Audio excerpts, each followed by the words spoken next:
Ne vous êtes-vous pas déjà posé la question de ce que vous pourriez faire pour Dieu? Après tout, Dieu a fait tellement pour nous. Il nous a même donné son Fils pour que nous ayons la vie. Est-ce qu'il n'y a pas quelque chose que nous pourrions faire pour lui? Alors la réponse à cette question se trouve admirablement illustrée avec l'histoire du prophète Élie. Élie aime Dieu. Il aime Dieu d'une passion jalouse, il le dit lui-même d'ailleurs. Et alors qu'il vient d'annoncer au roi Akab qu'il allait y avoir une sécheresse sur tout le pays, Dieu l'envoie à Sarepta chez une veuve. Il va y rester pendant 3 ans. Et pendant 3 ans, alors qu'il y a la sécheresse, il va y avoir de l'huile et de la farine pour le nourrir lui, la femme et l'enfant. Et même alors que l'enfant va mourir, il va le ramener à la vie. Puis au bout de 3 ans, Dieu lui demande de retourner voir Akab et d'annoncer la fin de la sécheresse. Et il est prophète.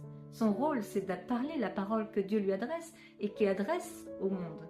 Alors il va dire à Akab la fin de la sécheresse. Mais Élie a envie de montrer que Dieu est le seul et l'unique et le plus puissant. Et alors il propose à Akab et aux faux prophètes un challenge qui va réussir. Et comme il réussit le challenge, il suppose que les faux prophètes n'ont plus lieu d'être. Alors il supprime 450 faux prophètes. Et là, stupeur.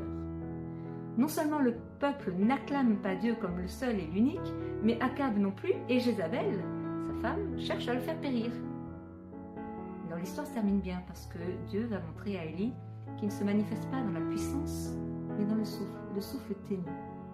Mais cette histoire nous montre surtout que quand on est à l'écoute de la parole de Dieu, ce qui se produit, c'est la vie. Et quand on est à l'écoute de notre désir de manifester Dieu, on peut produire la mort. Alors si nous voulons faire quelque chose pour Dieu, peut-être s'agit-il seulement d'écouter sa parole.